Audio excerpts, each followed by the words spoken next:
The stars had never seemed so close until humanity built Gateway 7. The massive space station floated in the darkness beyond Neptune, a monument to human achievement and hope.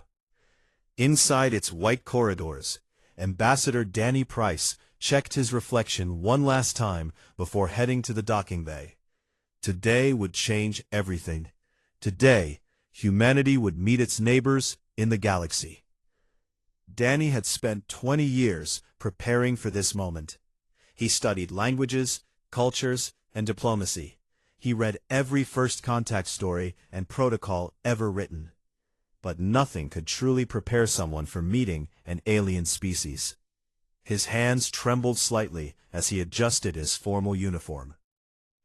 Katie Morgan waited for him at the docking bay entrance. She was the best xenobiologist Earth had to offer, young but brilliant. Her tablet showed readings from the approaching alien vessel. "Their ship is beautiful," she said, her voice filled with wonder. "The energy signatures are unlike anything we've ever seen." Greg Turner stood beside her in his military dress uniform. He was there as a precaution, a military liaison to ensure humanity's safety. But even he seemed excited rather than worried. "This is really happening," he said quietly. The alien ship docked with a gentle thud that echoed through the station.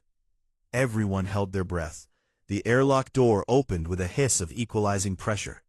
Through the doorway came the delegation from the Galactic Council. There were 5 of them, each from a different species. The leader was called Sorel, a being that looked like a serpent standing upright, covered in shimmering blue scales. Its eyes were large and dark, impossible to read. Behind Sorel came 4 others, equally strange and wonderful. One looked like a floating jellyfish made of light. Another resembled a massive insect with crystalline wings. Danny stepped forward and offered the traditional human greeting, a hand extended for shaking. Sorel looked at the hand for a moment, then reached out with a 3-fingered appendage and grasped it. The skin was cool and dry, like touching smooth stone. "On behalf of humanity, welcome to Gateway 7, Danny said. His voice echoed in the large docking bay. "We are honored by your presence." Sorel's mouth moved in what might have been a smile. When it spoke, the words came through a translation device hanging around its neck. "We bring greetings from the Galactic Council, 17 species, 3,000 worlds, all united in peace and prosperity." The words sounded wonderful. Danny led the delegation through the station, showing them what humanity had accomplished. They passed observation windows showing Earth in the distance, that beautiful blue marble that held everything humans had ever known. The aliens seemed impressed by human technology, though they were clearly more advanced. They gathered in the main conference room, a circular chamber designed specifically for this meeting. Refreshments were offered, though the aliens politely declined. Then the real discussion began. Sorel activated a holographic display that filled the center of the room. Images of alien worlds appeared, cities that reached into the clouds, ships that crossed between stars. "This could be humanity's future," Sorel explained. "The Council welcomes all species who wish to join our great alliance." Danny felt his heart race with excitement. "We would be honored to join," he said. "What does membership require?" That was when everything changed. Sorel produced a data crystal and handed it to Katie. "The integration proposal contains all details. It is standard for all new species." The alien's tone remained friendly, but something in its posture shifted slightly. Katie took the crystal to her workstation and began reading. Danny continued talking with Sorel about trade routes, cultural exchanges, and scientific cooperation. The future seemed bright and full of possibility. Then he noticed Katie's face had gone pale. She was staring at her screen, her hands shaking. "Danny," she said quietly, "you need to see this." He excused himself and walked to her station. Greg followed, his military instincts suddenly alert. Katie pointed to a section buried deep in the proposal. hidden under layers of legal language that seemed designed to confuse. Danny read it once, then again, certain he must have misunderstood. But the words were clear. Any species joining the Galactic Council must contribute 70% of their population to serve as labor on colony worlds. The term of service was listed as indefinite. "This must be a translation error," Danny said, his voice tight. Katie shook her head. "I checked it 3 times. It says exactly what you think it says." Greg's jaw clenched. His hand moved instinctively toward where his sidearm would normally be. But weapons were not permitted at diplomatic functions. Danny walked back to Sisrel, carrying the tablet. He kept his voice calm and professional. "There appears to be a clause here about population contribution. Can you clarify what this means?" Sisrel's dark eyes showed no emotion. "It is exactly as written. 70% of humanity would be transported to colony worlds to work. This is standard practice for all council members." "You mean slavery," Greg said flatly. "We call it resource contribution," Sisrel replied. "Every species must give something to join our alliance. Primitive species give labor. It is the way things have always been." Danny felt cold spreading through his chest. "And if we refuse?" Srel gestured to the holographic display. Images appeared showing other species, beings that looked exhausted and broken, working in mines and factories under harsh alien suns. Some were clearly dying, others were already dead, left where they fell. "These are our current contributors," Srel said calmly. "They serve the greater good of the Council. Their sacrifice brings prosperity to all." Katie made a sound like she might be sick. Greg's face had gone hard as stone. "This is monstrous," Danny said. His diplomatic training was breaking down, replaced by raw human anger. "We will never agree to this, never." Srel tilted its head slightly. "That would be unfortunate. The Council does not accept rejection well." Before Danny could respond, alarms began blaring throughout the station. Red lights flashed in the corridors. A voice came over the intercom, panicked and desperate. "This is Research Station Kepler. We're under attack. Unknown vessel firing on our position. We need—" The transmission cut off into static. Sirel stood calmly while chaos erupted around the conference room. "That was your research station in the outer belt. 300 scientists, I believe. Consider it a demonstration of what happens when species refuse the Council's generous offer." Danny stared at the alien in horror and disbelief. They had just murdered 300 people as casually as swatting a fly. "You have 72 hours to accept our proposal," Sirel continued. "Comply and no more humans need to die. Refuse, and we will take what we want by force. Your planet is defenseless against our fleet. Your choice is simple. Surrender 70%, or we will take 100% and leave your world burning." The delegation turned and walked toward the airlock. They boarded their ship without another word. Within minutes, they were gone, leaving only the echoing alarms and the stunned silence of humanity's representatives. Danny stood frozen, his mind struggling to process what had just happened. First contact, humanity's greatest dream, had become their worst nightmare. The aliens had not come as friends. They had come as slavers and murderers. And now humanity had 72 hours to decide their fate. Fleet Admiral Lisa Crawford had not slept in 36 hours. Her office deep inside Earth's Strategic Command Center buzzed with activity as officers moved between workstations, their faces grim and determined. On the main display screen, the wreckage of Research Station Kepler floated in the cold darkness of space. 300 souls lost in an instant, murdered to make a point. Lisa watched the footage again, forcing herself to see every detail. The alien weapon had cut through the station's hull like paper. The people inside had no chance, no warning, just sudden death delivered by beings who considered human life worthless.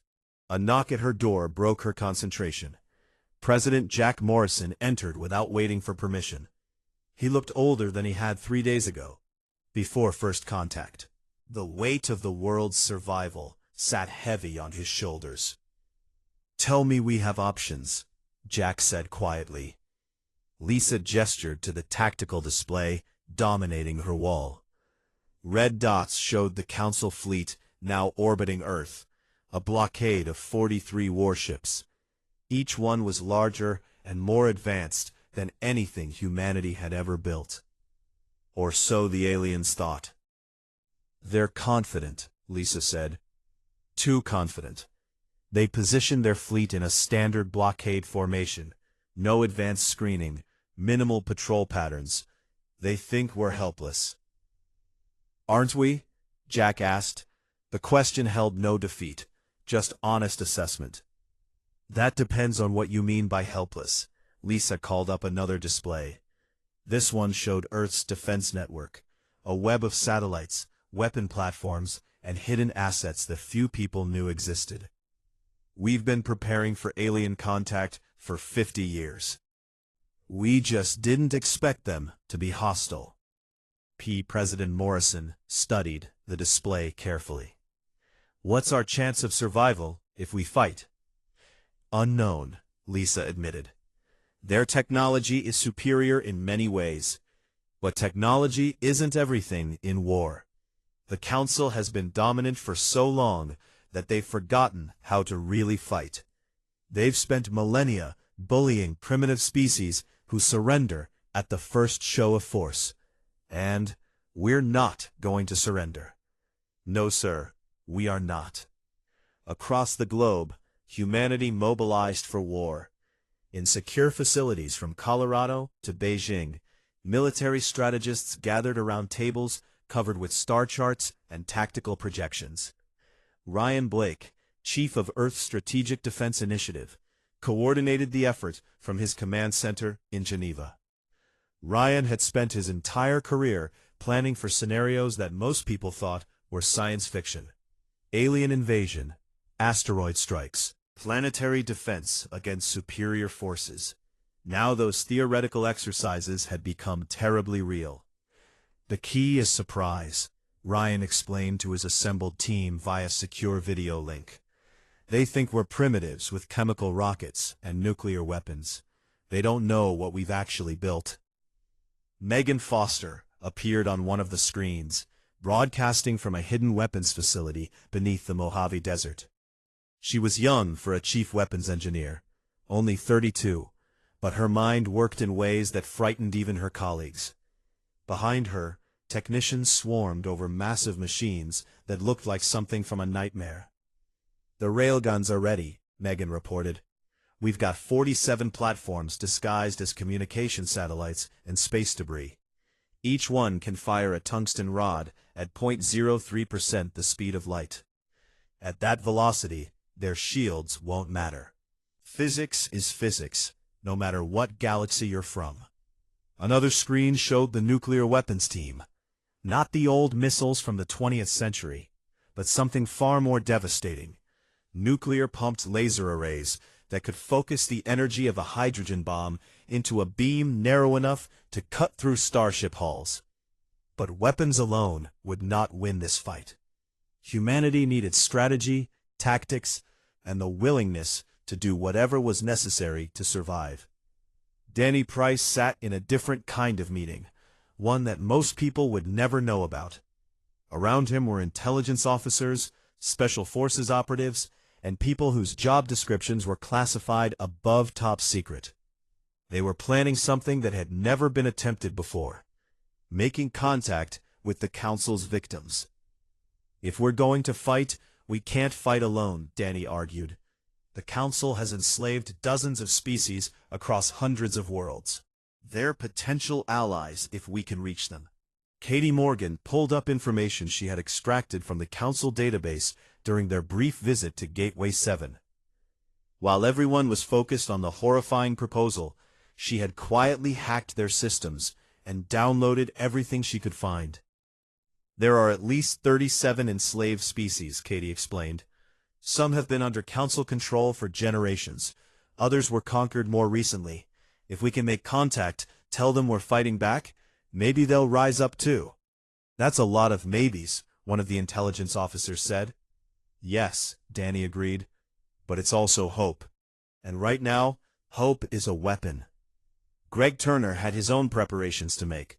As military liaison, he was now coordinating with Special Forces teams across every branch of Earth's military. SEALs, Rangers, SAS, Spetsnaz, and dozens of other elite units were being briefed on a mission that sounded impossible: boarding and capturing alien vessels. We need their technology, Greg explained to the assembled soldiers.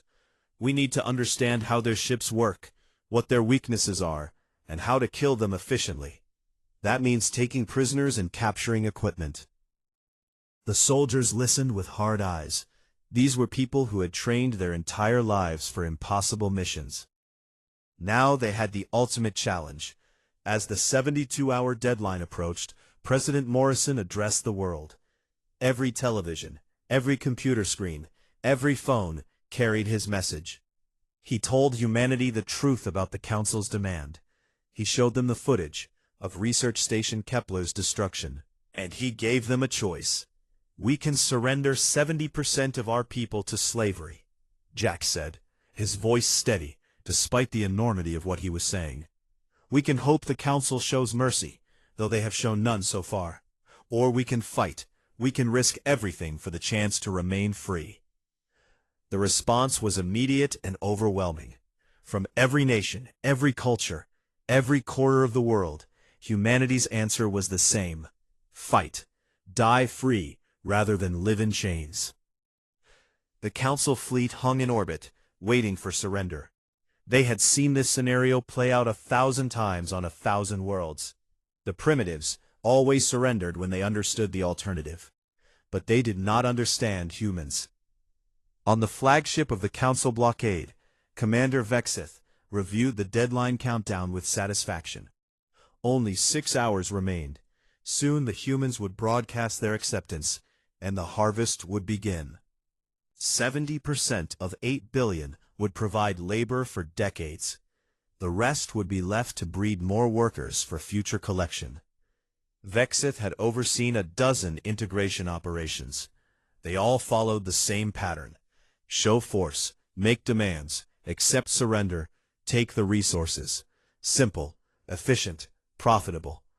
Commander, one of the sensor officers called out, "We're detecting unusual activity on the planet's surface and in near-Earth orbit." "Define unusual," Vexith said lazily. "Power spikes in multiple locations, energy signatures that don't match civilian infrastructure, movement of orbital assets into new configurations." Vexith dismissed it with a wave. Panic and desperation.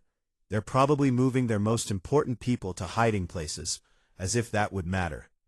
Maintain position and wait for their surrender. Deep beneath the Atlantic Ocean, Admiral Crawford watched the countdown on her own screen.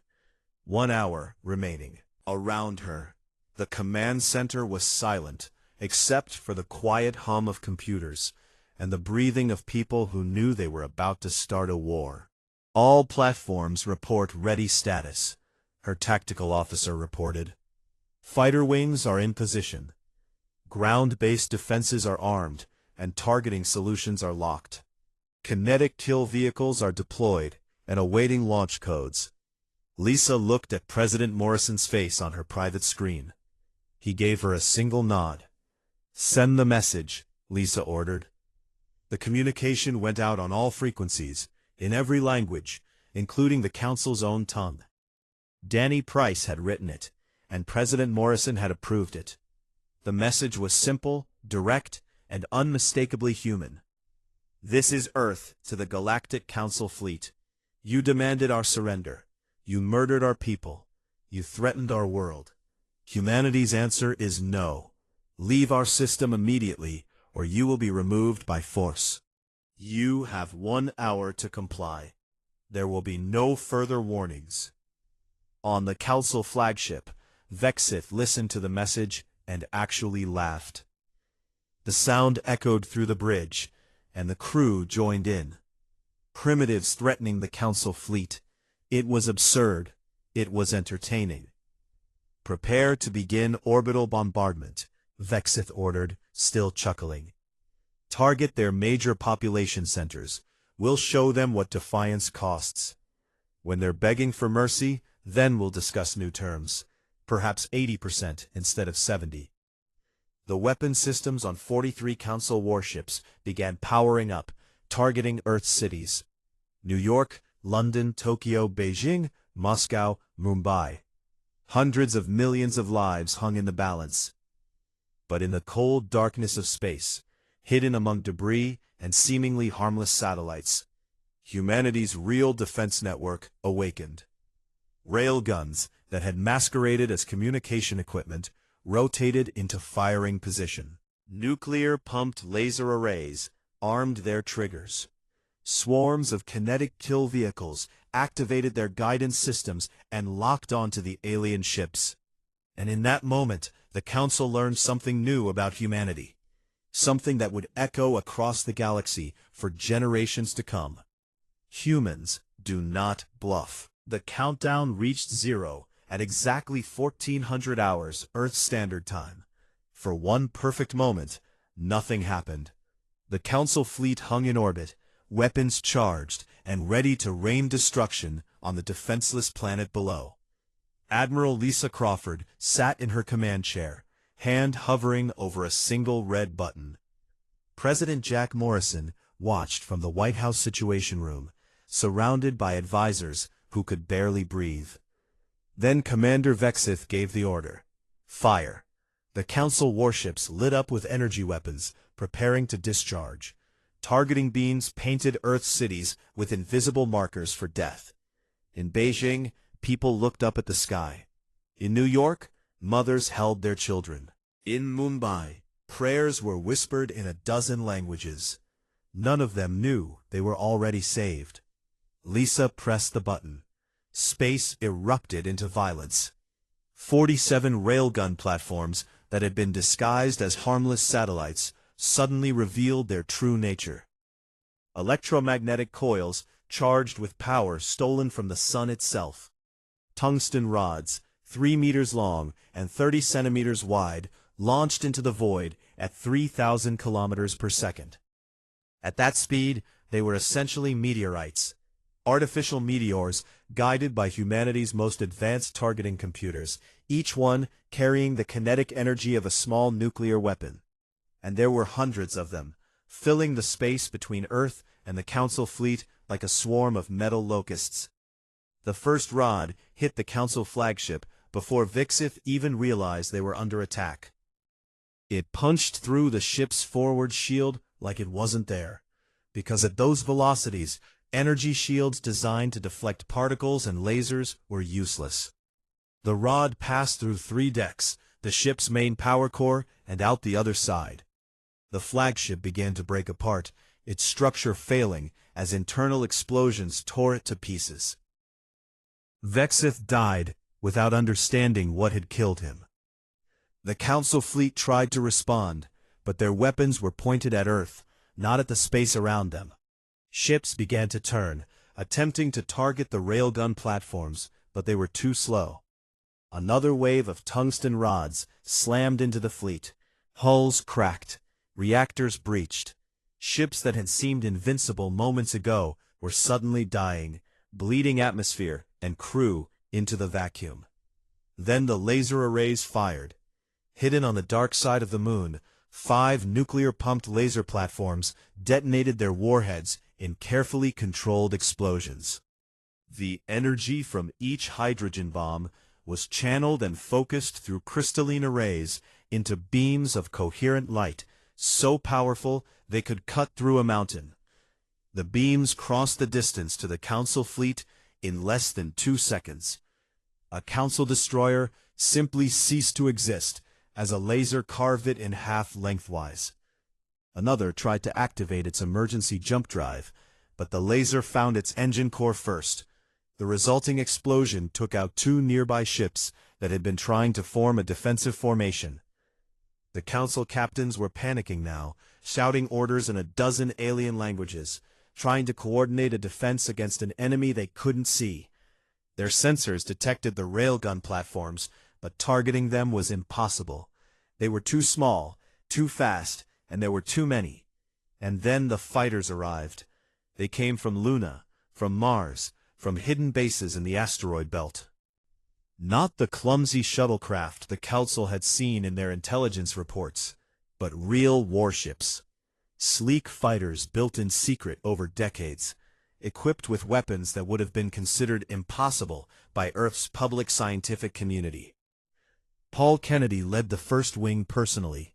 He was a pilot's pilot, someone who had logged more hours in experimental craft than anyone alive. His fighter, which he had named Defiant, cut through the chaos of the orbital battle like a knife.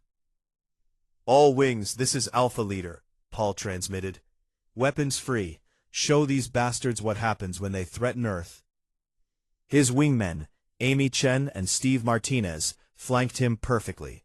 They had trained together for years, waiting for a war that might never come. Now it was here, and they were ready. Amy's fighter launched a spread of missiles that chased down a Council corvette, trying to flee. The missiles were smart, adaptive, learning from each evasive maneuver the alien ship attempted. When they hit, the corvette disintegrated into burning fragments. Steve targeted a larger cruiser that was trying to organize the Council's defense. His plasma cannon, a weapon so new it barely had a name, fired bolts of contained fusion. Each shot hit with the force of a small star. The cruiser's shields held for exactly 3 hits. The fourth melted through the hull and found the ammunition stores. The explosion was visible from Earth's surface. The battle had been raging for 11 minutes. Of the 43 ships that had come to enslave humanity, 17 were already destroyed. Another 9 were crippled and drifting. The remaining vessels were trying desperately to escape, but Earth's fighters harried them like wolves bringing down prey. Down in Strategic Command, Lisa watched the tactical display with grim satisfaction. Each red dot represented an alien ship. As she watched, another one blinked out of existence. "Status report," she ordered. Her tactical officer read from his screen.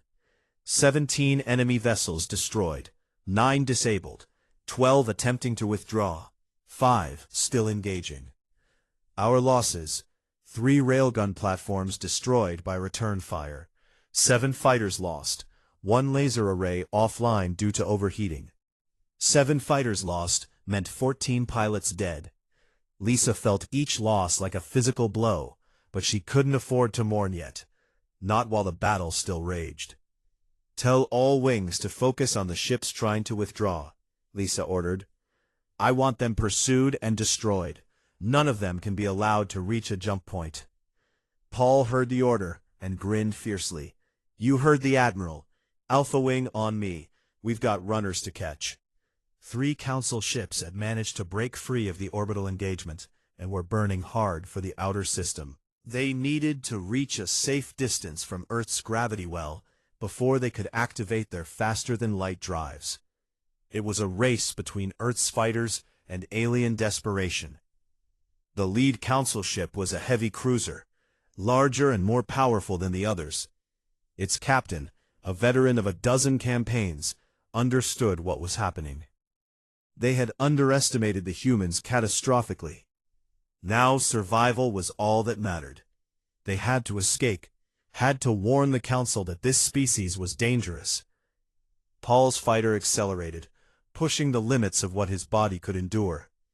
The G-forces tried to crush him into his seat, but his flight suit and implants kept him conscious. He was gaining on the cruiser, but slowly, too slowly. "Amy, Steve, bracket it," Paul ordered. "Force it to choose a direction. When it turns, I'll have my shot." His wingmen split off, one high and one low, firing as they went. The cruiser's point defense systems shot down most of the incoming fire, but it had to maneuver to avoid the rest. That maneuver cost it speed and time.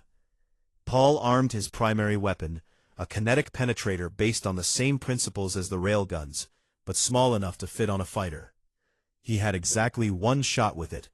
The weapon took too long to recharge for a second attempt. The targeting computer locked on. Paul waited 3 heartbeats, letting the math perfect itself. Then he fired. The penetrator crossed the distance in a fraction of a second and hit the cruiser's engine section. The alien ship's reactor containment failed. What happened next was less an explosion and more a miniature sun blooming in the darkness. When the light faded, there was nothing left but expanding plasma. The other 2 fleeing ships saw their sister vessel die and made the calculation that all prey eventually makes. Better to surrender than to die. They cut their engines and transmitted the Council's standard signal for ceasefire. Back at Gateway 7, Greg Turner led a boarding team onto one of the surrendered vessels. The aliens inside had already released their weapons and were huddled in their common areas, terrified. They had come expecting to face primitives with chemical rockets. Instead, they had been butchered by technology they didn't understand and tactics they couldn't counter. Greg looked at the defeated aliens with cold eyes. These beings had been willing to murder 300 researchers without hesitation.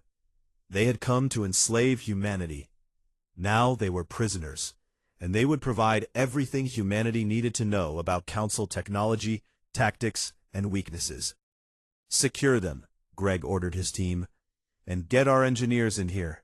I want to know how every system on this ship works." The Battle of Earth lasted 17 minutes, from first shot to last. When it ended, only 2 Council ships escaped into faster-than-light travel, badly damaged and carrying crews traumatized by what they had witnessed. The rest were destroyed or captured. Earth had lost 23 fighters, 5 railgun platforms, 1 laser array, and 68 personnel. It was a heavy price, but it could have been so much worse. President Morrison addressed the world again, this time with different news. "The Council fleet came to destroy us. We destroyed them instead. They thought we were weak. They were wrong. Humanity will never surrender to tyranny. We will never bargain with killers, and we will never stop fighting for freedom." The 2 surviving Council ships reached the nearest Council outpost 3 days later. Their crews told stories that seemed impossible. Primitives with weapons that shouldn't exist. Tactics that were brutal and effective. A species that fought with a fury the Council had never encountered. When the High Mediator on the capital world of Corvinus heard the reports, they immediately convened an emergency session. For the first time in 3,000 years, the Council faced a real threat, and they had no idea how to respond. The High Mediator was ancient even by the standards of the Threshold species, beings who measured their lives in centuries rather than decades. It had guided the Galactic Council for 300 years, overseeing the subjugation of 17 primitive species and the expansion of Council territory across 3,000 worlds. In all that time, no one had ever dared to defy the Council's will. Until now. The emergency session convened in the Great Chamber on Corvinus, the Council's capital world. Representatives from all 17 member species gathered, their voices rising in anger and disbelief as they watched the footage transmitted by the surviving ships. Primitive humans destroying a Council fleet. Impossible, unthinkable, unacceptable. "They must be eliminated," declared the Vaxor representative, its scales flushed dark with rage. "Send the Judgment Fleet. Burn their world to ash. Make an example that will echo across the galaxy for 1,000 years." Other voices joined in agreement. The Council had built its power on fear and overwhelming force. When challenged, there could be only one response: total annihilation. The High Mediator raised one withered appendage, and silence fell across the chamber. When it spoke, its voice carried the weight of centuries. "The Judgment Fleet has never been defeated. 300 vessels, the finest warriors from every Council world. They will show these humans what it means to oppose us." The order went out within hours. From military stations across Council space, warships began assembling. The Judgment Fleet was not just a military force, it was a symbol. When the Judgment Fleet arrived, civilization surrendered without firing a shot. Their reputation alone was worth more than weapons. But while the Council mobilized its military might, they failed to understand something crucial about humans. Humanity did not just fight battles, they fought wars. And wars were won not just with weapons, but with ideas. Danny Price stood in the cargo bay of a modified stealth transport, surrounded by people who had volunteered for what might be a suicide mission. He was no longer a diplomat. That role had died when the Council murdered Research Station Kepler. Now he was something else. A messenger, a liberator, a revolutionary. Beside him, Chris Sullivan checked his equipment one more time. Chris was Special Forces, a man who had spent 20 years learning how to infiltrate, sabotage, and fight in hostile territory. He looked completely calm, but Danny knew that was training. Everyone on this mission understood they might not return. Laura Bennett reviewed the intelligence Katie Morgan had stolen from the Council database. Laura had spent her career in Earth's intelligence services, tracking terrorist cells and criminal organizations. Now, she was applying those same skills on a galactic scale. According to this data, there are labor colonies in 14 systems within range of our ship, Laura explained. Each colony holds between 10,000 and 50,000 enslaved beings from various species. Security is minimal because the Council doesn't expect resistance. They're about to get some, Chris said quietly. The transport ship, which Earth's military had named Freedom's Call, dropped out of faster-than-light travel at the edge of a system designated as Colony Nexus 12. Scans showed a planet stripped bare of resources, covered in massive mining operations. Millions of enslaved beings worked there, digging rare minerals from the planet's crust, while Council overseers watched from comfortable stations. Danny's team slipped onto the planet, using the same stealth technology that had hidden Earth's defense platforms. They materialized in the middle of a worker barracks during the night cycle, startling the exhausted aliens who were trying to sleep on hard metal bunks. The beings cowered at first, expecting punishment from guards. Then they saw that these new arrivals were different. They wore no Council uniforms. They carried weapons, but held them carefully, non-threateningly. "We are humans from Earth," Danny said, his words translated by the device Katie had modified from Council technology. "The Council came to enslave our world. We refused. We destroyed their fleet, and now we are here to help you fight." The enslaved beings stared in disbelief. Species did not defeat the Council. Species did not fight back. Species surrendered and served until they died. That was the way things had always been. One being, a member of the Krell species who had been enslaved for 15 years, stepped forward. Its body was scarred from mining accidents and beatings. When it spoke, its voice was rough with despair. "The Council is too powerful. Resistance means death." "Yes," Danny agreed, "it does, but so does slavery. At least if you fight, you die free." Something changed in that barracks. A spark that had been crushed for generations suddenly flickered back to life. Hope, the most dangerous weapon in the universe. Within a week, that spark had become a wildfire. Uprisings erupted across 12 colony worlds. Enslaved beings overwhelmed their guards, seized weapons, and took control of mining facilities and orbital stations. The Council had kept security light because they believed their reputation alone would prevent rebellion. They were wrong. On Colony Nexus 7, 200,000 beings from 4 different species stormed the main processing center. They had no military training, but they had numbers and fury. The Council guards died quickly, overwhelmed by the sheer mass of desperate beings who had finally decided that death was preferable to chains. Chris Sullivan taught them how to turn civilian equipment into weapons. Mining lasers became anti-personnel tools. Construction vehicles became improvised tanks. Communication systems were hacked to coordinate attacks across entire planets. Laura Bennett showed them how to find the Council's weak points. Every authoritarian system had vulnerabilities, patterns that could be exploited. She taught the freed beings to think like insurgents, to strike where the enemy was weakest, and vanish before they could respond. But while the liberation spread across Council space, Earth faced its own battle. The Judgment Fleet arrived at the edge of Earth's solar system 3 months after the Battle of Earth. 300 warships in perfect formation, carrying enough firepower to sterilize a planet.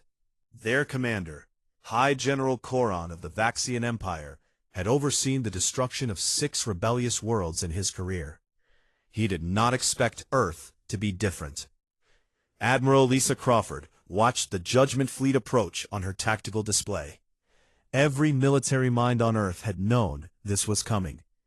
The Council could not allow their defeat to go unanswered, so humanity had prepared. The Threshold Gate was a natural choke point between Council space and the outer regions where Earth existed. It was a region of space where gravity currents made faster than light travel unstable. Ships had to drop to normal speeds to navigate through it. That made it a perfect place for an ambush. Paul Kennedy led a fighter wing through the asteroid field near the Threshold Gate. Hidden among the rocks were more of Earth's weapon platforms, newer models built from captured Council technology combined with human innovation. The aliens had superior materials and power sources. Humans had superior tactical thinking and a willingness to break every rule of conventional warfare. The Judgment Fleet entered the Threshold Gate in their standard formation, confident in their numerical superiority. They detected Earth's forces waiting for them and laughed. Fewer than 100 ships against 300. The humans had no chance. Then the asteroids started moving. What the Council thought were natural rocks suddenly revealed themselves as camouflage. Hundreds of automated weapons platforms, each one programmed with tactics designed by humanity's best military minds. They opened fire simultaneously, creating a crossfire that filled the Threshold Gate with death. The Judgment Fleet tried to respond, but they were boxed in by the terrain. Ships collided with each other, trying to maneuver in the tight space. Their formation fell apart, exactly as Lisa had planned. Paul's wing dove into the chaos, targeting the command ships. Without coordination, the Judgment Fleet was just a mob of individual vessels. Amy Chen took out a flagship's communication array with a precision shot that would have been impossible for anyone without her enhanced reflexes. Steve Martinez crippled a dreadnought's engine core, leaving it drifting helplessly while other Council ships crashed into it. The battle raged for 6 hours. It was brutal, vicious, and bloody. Earth lost 30 ships and 15,000 personnel, but the Council lost far more. When the Judgment Fleet finally managed to withdraw from the Threshold Gate, they had lost 200 ships. The remaining 100 were damaged, demoralized, and running for their lives. The force that had never known defeat had been shattered by a species the Council had considered primitive. Jake Harper had been piloting a bomber during the battle. When his weapons systems failed and his ship took critical damage, he faced a choice: eject and hope for rescue, or make his death count for something. He saw the Council flagship trying to organize a counterattack, its massive bulk directing the remaining ships. Jake aimed his dying bomber at the flagship's bridge and pushed his engines to maximum. The flagship's point defense systems shot at him, tearing his ship apart piece by piece, but momentum carried him forward. He crashed into the bridge at terminal velocity. The explosion killed High General Koron and his entire command staff. Without leadership, the Judgment Fleet's withdrawal became a rout. Back on Earth, President Jack Morrison received the casualty reports with a heavy heart. 15,000 people dead, thousands more wounded, But Earth had survived. More than that, Earth had won. "They'll come again," Lisa told him during the debriefing. "The Council won't stop until we're destroyed, or they are." "Then we'll keep fighting," Jack replied. "Because we're not fighting for conquest or resources. We're fighting for survival and freedom. That makes us more dangerous than they can imagine." Across Council space, the news of the Judgment Fleet's defeat spread like a plague. The Council's aura of invincibility was shattered. On every enslaved world, beings who had lived in hopeless servitude suddenly looked up at the stars and wondered if freedom might actually be possible. And deep in Council territory, Danny Price and his team continued their work, lighting fires of rebellion that the Council could not put out. The hunters had become the hunted, and they were learning what it meant to face prey that refused to die quietly. 3 months after the destruction of the Judgment Fleet, a single Council ship approached Earth's space. It came alone, without weapons charged, transmitting a white flag in every language known to the galaxy. The ship carried a message that would have seemed impossible just months earlier. The Galactic Council wanted to negotiate. Admiral Lisa Crawford sat in her command center and watched the ship approach with cold eyes. She had learned not to trust anything the Council said or did. But she also understood that wars ended at negotiating tables, even when they were won on battlefields. "Should we let them through?" her tactical officer asked. Lisa considered destroying the ship just to send a message, but that would make humanity no better than the Council. "Let them pass, but keep every weapon system locked on them. If they so much as sneeze wrong, turn them into vapor." The Council delegation came down to Earth's surface, landing at a secure military facility in Geneva. They were led by the High Mediator itself, ancient and supposedly wise, though Lisa wondered how wise anyone could be who had built an empire on slavery.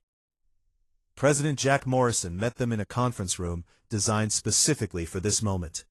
It was bare and functional, with none of the diplomatic niceties that usually accompanied such meetings. This was not a meeting between equals. This was a defeated enemy seeking terms. Danny Price stood beside the president, along with Admiral Crawford and representatives from Earth's military and civilian leadership. Katie Morgan was there too, monitoring all electronic systems to ensure the Council did not try anything treacherous. The High Mediator entered slowly, its ancient body showing signs of stress. The past months had not been kind to the Council. Uprisings on 40 worlds. 2 major fleet battles lost. Trade routes disrupted. Member species questioning whether the Council's leadership was worth following.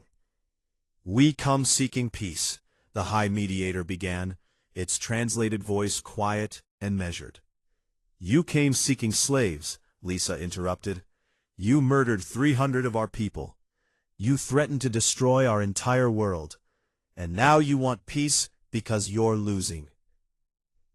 The High Mediator's expression was impossible to read, but it did not deny the accusation. "What are your terms?" President Morrison stood, and every eye in the room focused on him. He had aged visibly in the past months. Leading humanity through its first interstellar war had taken its toll, but his voice was strong and clear. "These are not terms," Jack said. "These are demands. First, every enslaved species under Council authority will be freed immediately and unconditionally. Second, all labor colonies will be shut down within 30 days. Third, the Council will pay reparations to every species you have enslaved, using your own resources to help rebuild what you destroyed. Fourth, the Council military will be dissolved, and all warships will be decommissioned under independent oversight." The Council representatives began to protest, their voices rising in outrage. How dare these primitives demand the Council's surrender? How dare they dictate terms to civilizations thousands of years older? Danny Price waited for the noise to die down, then spoke quietly. "Fifth, the Galactic Council will dissolve itself completely. It will be replaced by a democratic assembly where every species has an equal voice, regardless of their technology level or military power. And sixth, humanity will not join this new assembly, we will lead it. The chamber fell absolutely silent. The High Mediator stared at Danny as if he had spoken an alien language. You cannot be serious. The Council has governed for 3,000 years. We brought order to the galaxy. You brought tyranny, Danny replied. You built an empire on the suffering of billions. You called slavery resource contribution, and murder enforcement action. You're not the galaxy's leaders. You're its oppressors. And your time is over. Admiral Crawford activated a holographic display that filled the center of the room. It showed the current position of Earth's military forces throughout Council space. After capturing so many Council ships and learning their technology, humanity had built new vessels at an incredible pace. Human ships now orbited every Council homeworld, every major colony, every strategic location. We've been preparing for this conversation, Lisa explained. While you were trying to rebuild your fleets, we were positioning ours. You wanted to know our terms? Here they are, in simpler words. Surrender completely, or we will remove you by force. Katie Morgan pulled up another display, this one showing communications intercepts from across Council space. The species you enslaved are watching this meeting, Katie said. They're waiting to see if the Council will choose peace or more war. If you choose war, they will rise up. Every colony, every world where you've oppressed people. They're ready to fight because we showed them it's possible to win. The High Mediator looked around the room at the hard faces of humanity's representatives. These beings were nothing like the species the Council usually encountered. They did not beg for mercy. They did not offer compromises. They made demands and backed them with force. You give us no choice, the High Mediator said finally. No, President Morrison agreed. We don't. Because you gave those you enslaved no choice. You made them suffer with no hope of freedom. Now you'll experience a fraction of what they felt. The powerlessness, the desperation, the fear. How long do we have to respond to your demands? Danny smiled, but there was no humor in it. 72 hours, the same amount of time you gave us to surrender our world to slavery. Seems fair, doesn't it? The Council delegation left Earth carrying humanity's terms. They returned to Corvinus and presented them to the full Council Assembly. The debate that followed was fierce and bitter. Some members wanted to fight on, to rally their forces and crush the human threat. Others recognized the reality of their situation. They were losing, badly. The enslaved species were in open revolt across dozens of worlds. Human forces controlled the strategic choke points between major Council territories. And most devastating of all, several Council member species were beginning to question whether they wanted to remain part of an organization that had brought them nothing but war and defeat. The 72 hours passed slowly. On Earth, humanity waited tensely. They had won battles, but if the Council chose to fight to the bitter end, the war could drag on for years. Millions more would die on both sides. When the Council's response came, it was not what anyone expected. The High Mediator appeared on every communication channel in Council space. Its message was broadcast to every world, every ship, every being under Council authority. And for the first time in 3,000 years, the Council admitted defeat. The Galactic Council accepts Earth's terms, the High Mediator announced. All enslaved beings are hereby granted immediate freedom. All labor colonies will be closed within 30 days. The Council military will be disbanded, and the Council itself will dissolve to make way for a new galactic government based on democratic principles. On 40 worlds, enslaved beings heard those words and wept. Some in joy, others in disbelief that their nightmare was truly ending. On Earth, people celebrated in the streets, while their military remained on high alert, waiting to see if the council would honor its word. The transition took 6 months. It was messy and chaotic. Some council members tried to resist, attempting to maintain their power through force. Earth's military crushed those attempts quickly and brutally. Others went quietly, accepting the new reality. The labor colonies were the hardest part. Millions of beings had been enslaved for so long, they did not know how to be free. Human volunteers, led by people like Chris Sullivan and Laura Bennett, helped them rebuild their lives and their worlds. It was slow work, but it was necessary.